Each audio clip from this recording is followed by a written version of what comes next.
You meet someone who exudes a strange calm, their gaze serene, movements precise, and voice as gentle as a hidden forest stream. They present themselves as fiercely independent, cherishing personal space and valuing honesty above all. On the surface, everything seems flawless like a misty watercolor painting, giving you a comforting sense of safety and the belief that this must be the hallmark of a mature, healthy relationship. Yet, after that very first encounter, a subtle ripple awakens deep within you. Sometimes they respond to your messages with lightning speed, attentively absorbing every word you share.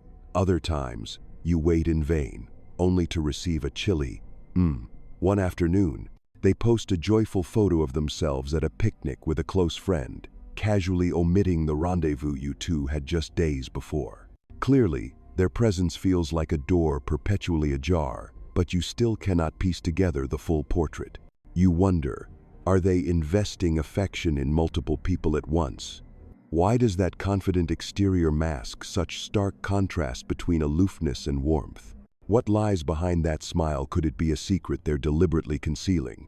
You feel enchanted when they draw near, only to have your heart shatter when they turn away without a glance. In that moment, you're not merely doubtful, you're ensnared in an invisible psychological game where you are both the center of attention and merely a temporary fragment. Every question churns.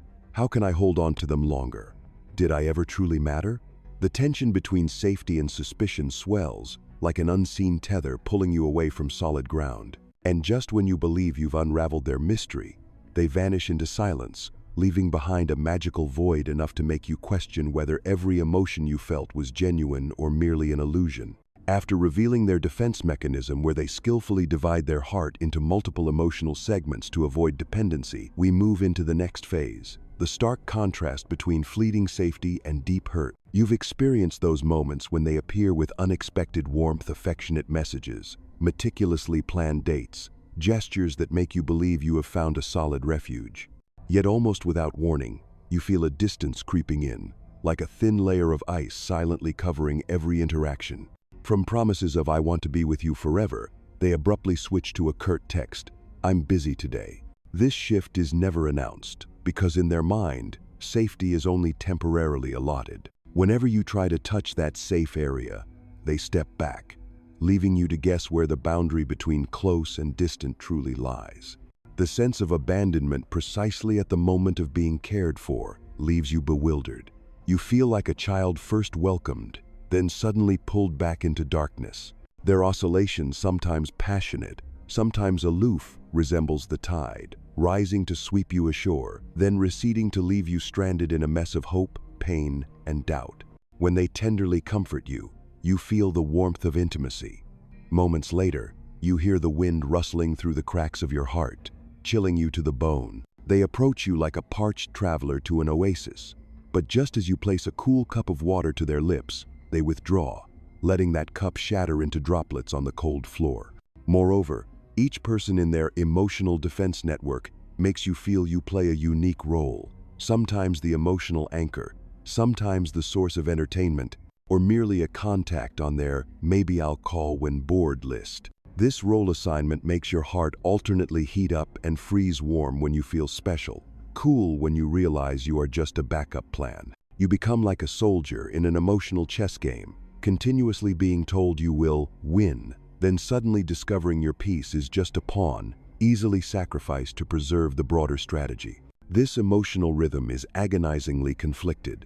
You cannot conclude whether this is genuine love, yet you cannot deny something inexplicably draws you in. The contradiction between words and actions, between tenderness and distance, creates a limbo that prevents resolution. You feel both exhilarated with hope and tremulous with fear as you approach the fragile boundary of trust.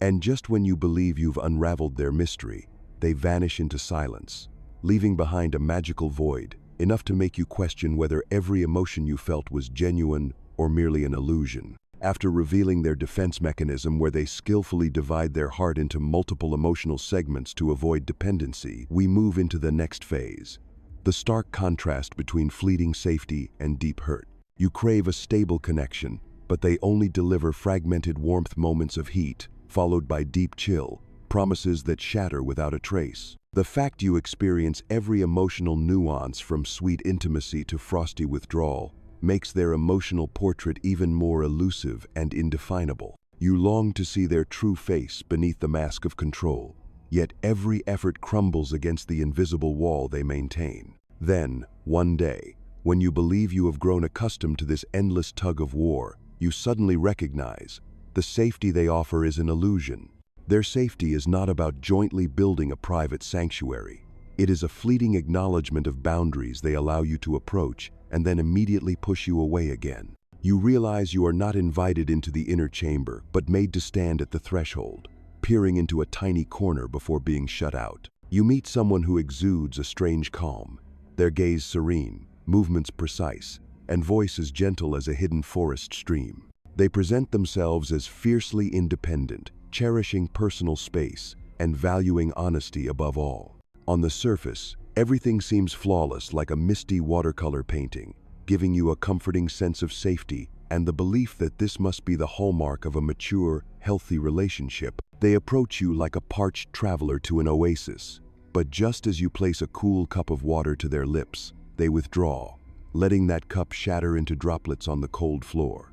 Moreover, each person in their emotional defense network makes you feel you play a unique role, sometimes the emotional anchor, sometimes the source of entertainment, or merely a contact on their maybe I'll call when bored list. You crave a stable connection, but they only deliver fragmented warmth, moments of heat followed by deep chill, promises that shatter without a trace. The fact you experience every emotional nuance from sweet intimacy to frosty withdrawal makes their emotional portrait even more elusive and indefinable. You long to see their true face beneath the mask of control, yet every effort crumbles against the invisible wall they maintain. Each time they retreat, you repeat the same questions. What did I do wrong? Do I need to chase to keep them here? But the more you pursue, the further they slip away, as though your insecurity is the void they need to preserve their freedom. That realization wounds you not merely because you were deceived, but because you were treated as an interchangeable option. They don't break up bluntly. Instead, like master craftsmen, they meticulously arrange emotional fragments across the canvas of their lives, one corner reserved for lighthearted joy, another for heartfelt sharing, a small niche for curiosity, and countless cracks through which they can slip away when the emotional wall nears collapse. Behind every delayed text and each curt phone call lies a terror of being consumed, not by love itself, but by the very need to be fully understood. Their tragic paradox is that the price of not belonging fully to anyone is deemed higher than the price of being loved. They often learn to scatter their emotional source early on, perhaps shaped by childhood impressions of abandonment, where "don't cry" replaced "I'm here for you." Their emotional pipeline splits into many branches so that when one root clogs, the others still carry nourishing comfort to their soul. A close friend becomes the joy source, tugging a smile. A work partner offers a boost of self-worth. An ex whispers sweet memories. And you fill the role of the tester, the place where they experiment with themselves. They hold no malice in maintaining these emotional backups, because independence and freedom are absolutes to them, whereas dependence is the undeniable sign of weakness. Yet this testing breeds fragmentation within, causing each heartbeat to pulse out of sync with your true desires. When you ask, "Why?"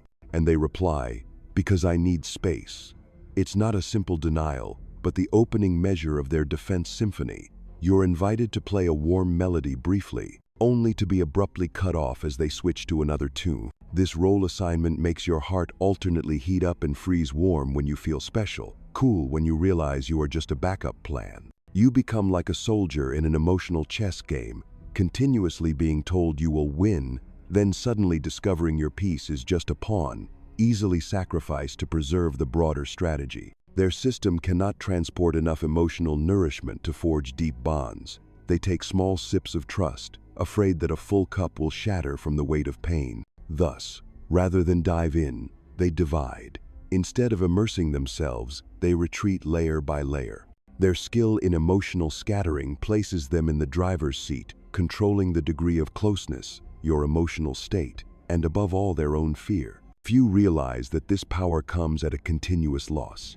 The loss of trust, of true love's chance, and of self when all they possess remains ephemeral. Reflected in the mirror, they see relationships aplenty, but no genuine connection, many friends, but no soulmate, countless romances, but no peaceful ending.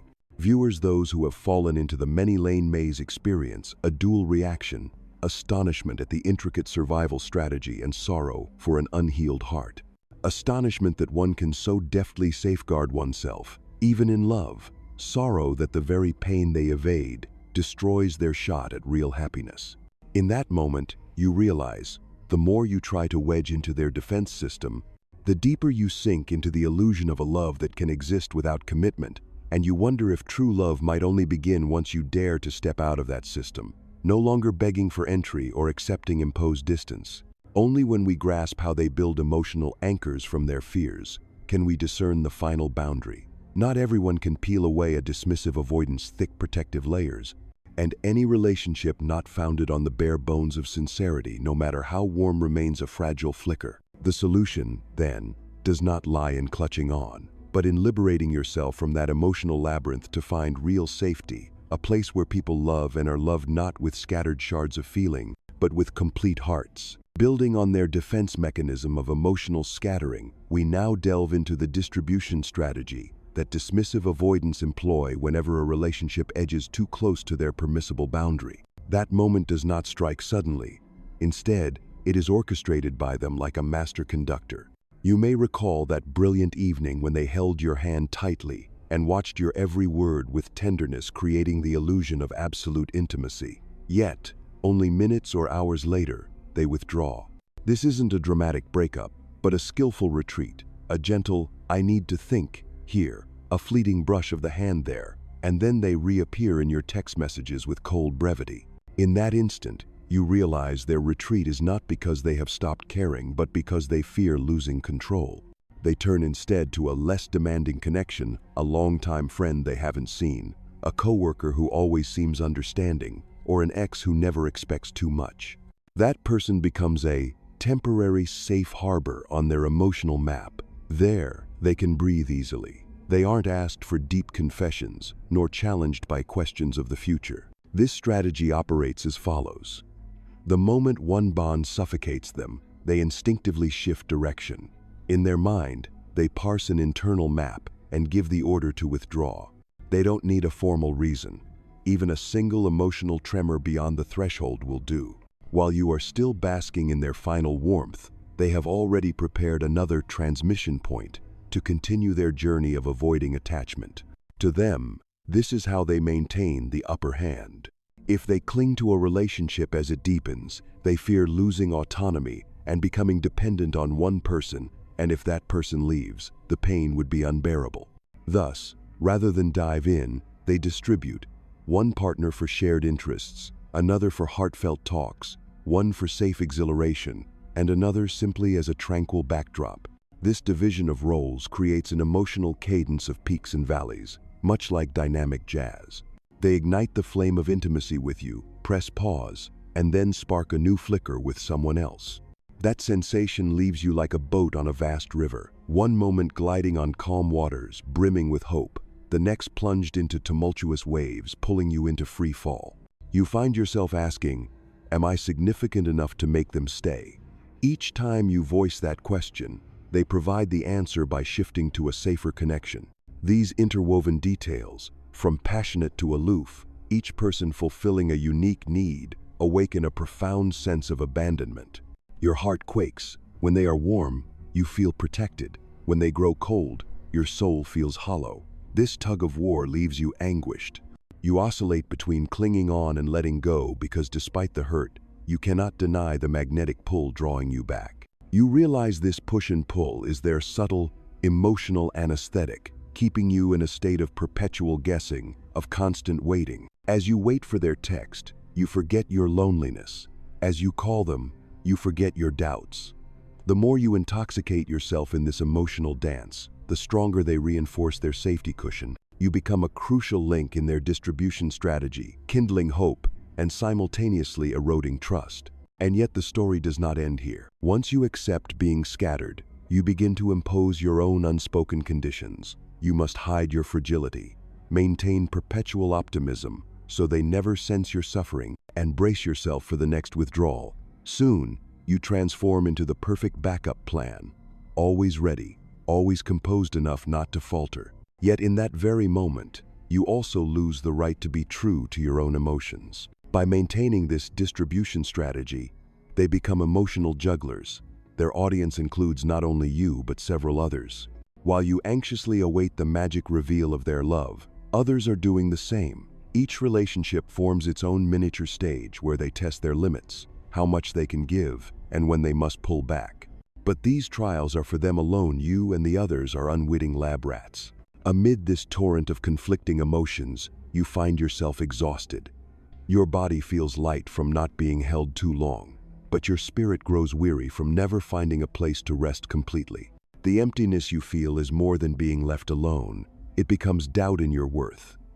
Is my love worth halting their game? The only response you receive is silence or a curt message, enough to keep you waiting. In that final moment of clarity, you realize the role you play, not as a lover, but as a temporary option. You understand that to escape this endless cycle, you must refuse to be a link in someone else's distribution chain. You have to let go, not so they will return, but so you can break free with your heart intact and seek relationships that cannot be measured or scattered by formula. Only by daring to release and refusing the temporary role can you truly overcome the despair and reclaim your confidence.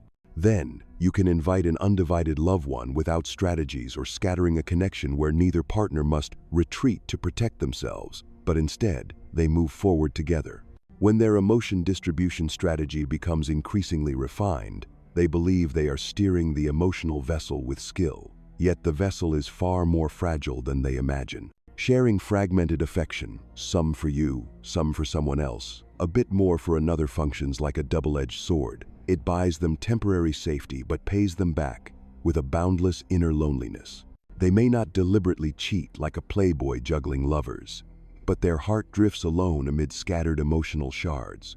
Deprived of wholehearted giving, they never taste complete intimacy, the moment when eyes meet eyes, hearts touch hearts, and two people feel secure enough to lay down every layer of armor. Inside them, the fear of being consumed never abates, but now it walks hand in hand with mounting loneliness. Every time a connection shatters, they try to fill the void with a new relationship, only to lose themselves again when that bond deepens. Thus, they never pause to truly experience themselves, to discover what they genuinely need or desire.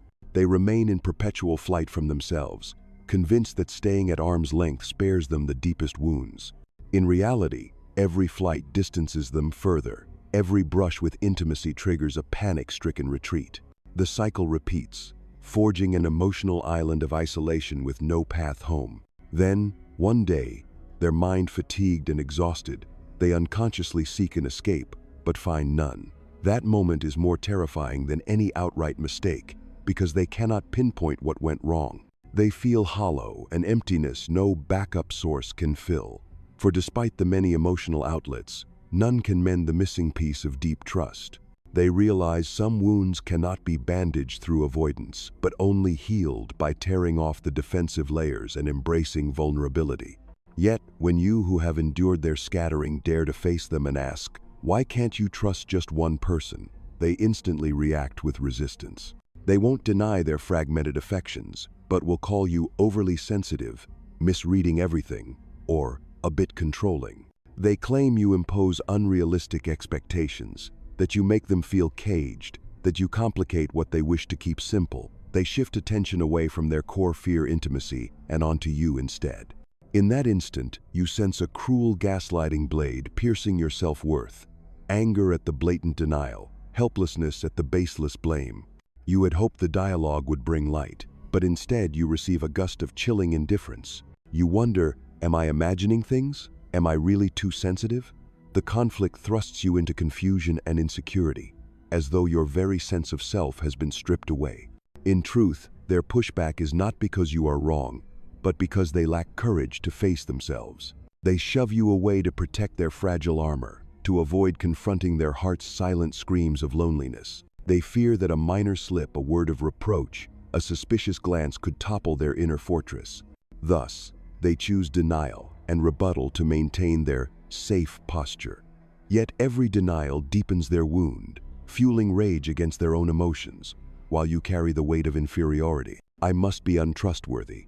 This inner contradiction creates an iceberg neither of you can easily break. You want them to open their heart, but they only half turn the latch, so even half opening triggers terror.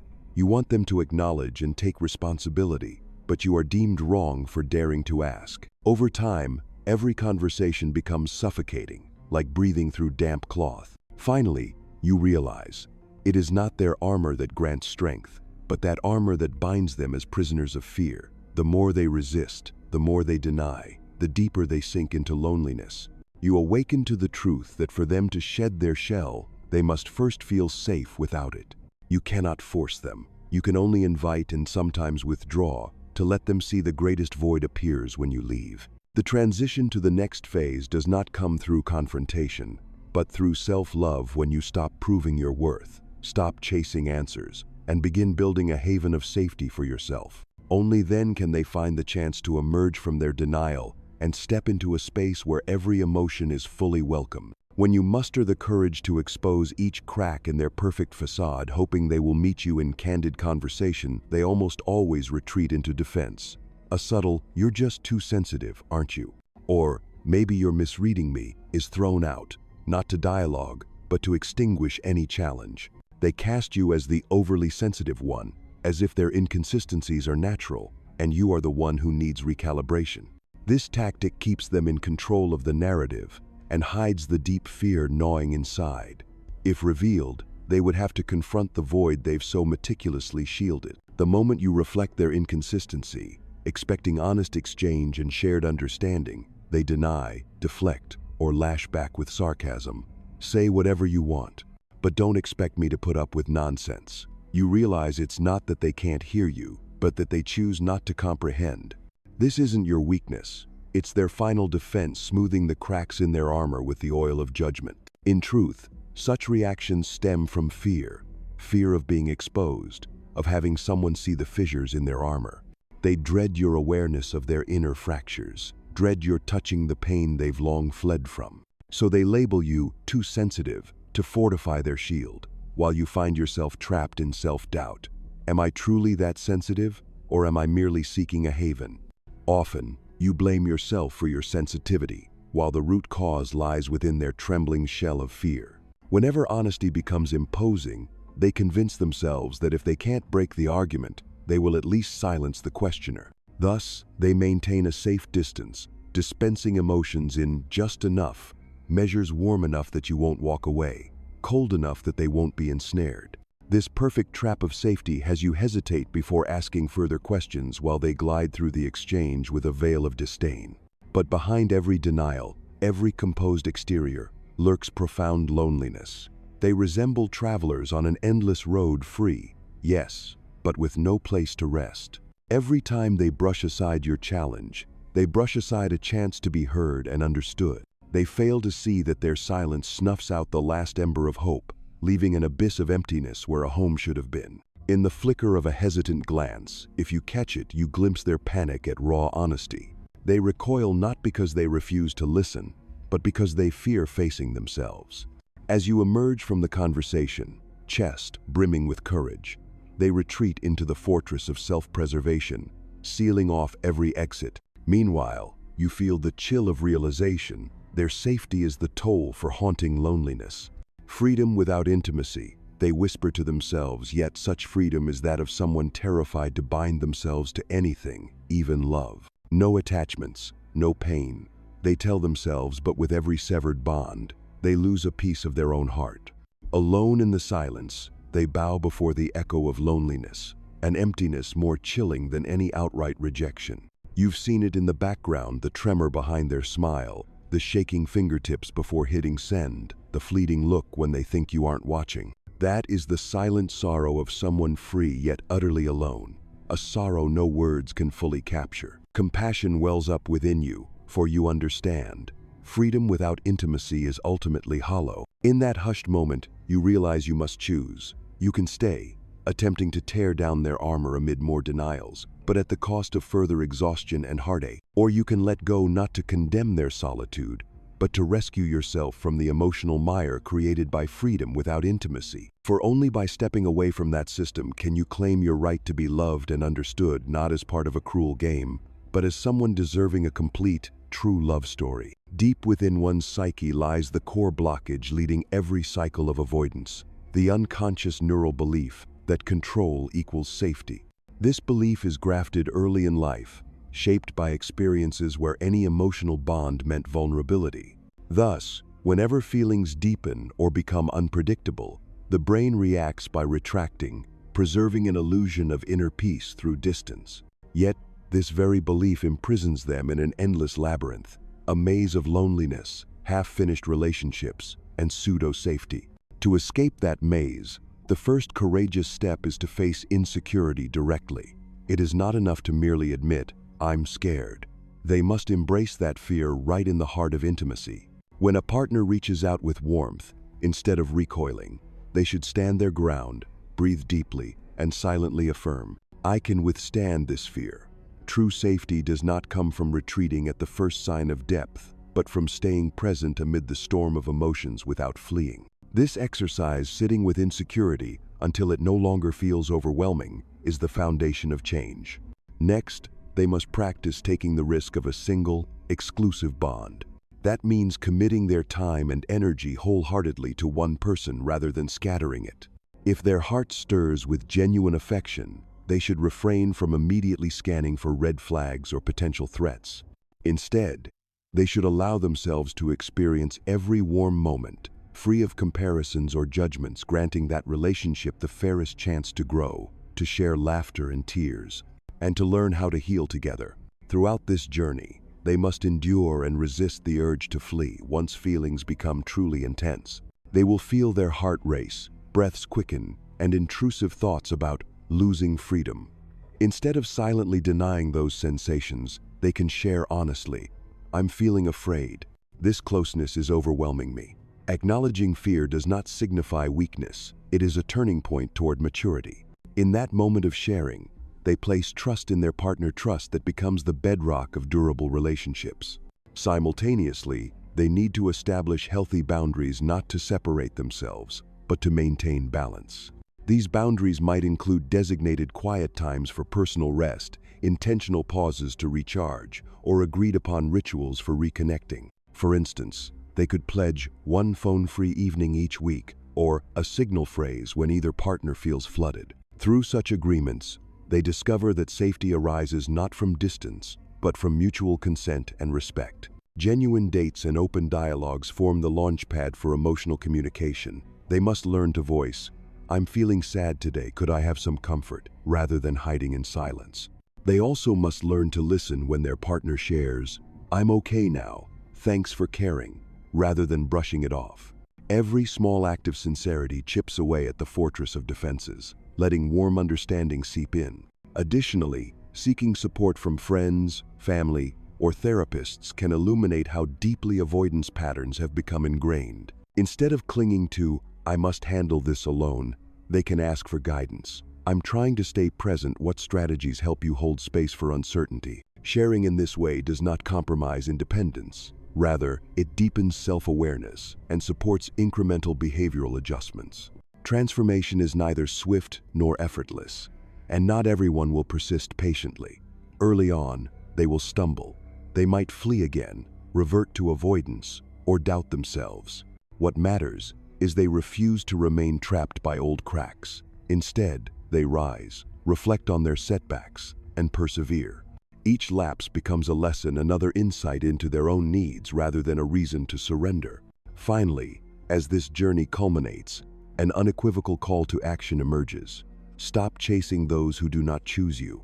If someone resists your genuine effort and change, leave them behind, because you deserve love and understanding without sacrificing your self-worth. Above all, protect your inner peace first, for only with a steady heart can you welcome authentic love. You need not live as an eternal runner. You need not challenge yourself with endless breakups in the name of love. You have a choice. Continue pursuing someone else's need for control, or pause turn inward, rediscover your true self, and emerge with the strength of a healed heart. Once you reclaim authentic freedom, that which allows intimacy without fear, you will realize safety is not distance, but the very moment you dare to open up and stay. The journey into the psychology of the dismissive avoidant is, ultimately, a journey into facing one's own fears. Fear of intimacy paired with the longing for freedom. We've peeled back the layers, from the fragmented defense mechanism of scattering affection, to the retreat strategy when intimacy looms, to the defensive backlash when inconsistencies are challenged. Each protective shell carries shards of the heart, leaving them free yet lonely, in control yet unsafe. The core blockage is the unconscious belief that control equals safety. Only by sitting with their insecurity and embracing the risk of a committed bond can they begin to heal. The solution isn't to abandon love, but to shed the false notion that control guarantees safety. They must learn to stay within the cyclone of emotions, to share their fears, and to persist rather than flee when love demands depth. For you once scattered and cast aside in their narrative, this is a reminder: stop chasing those who don't choose you. Protecting your inner peace is the first step toward inviting genuine love, where both partners lower their defenses, place trust in each other, and journey side by side. You deserve someone who pauses when you need calm, holds your hand when you tremble, and remains when emotions grow intense. Grant yourself the chance to be wholly loved. Courageously reject relationships that lack commitment and steadfastly build bonds that endure, warm, unwavering, and rooted in trust. By safeguarding your own heart, you not only find security in love but affirm your self-worth, that you need not sacrifice trust for fleeting warmth. Only by living authentically in your emotions can you truly touch the essence of human connection, the peace of shared being, and the enduring power of love.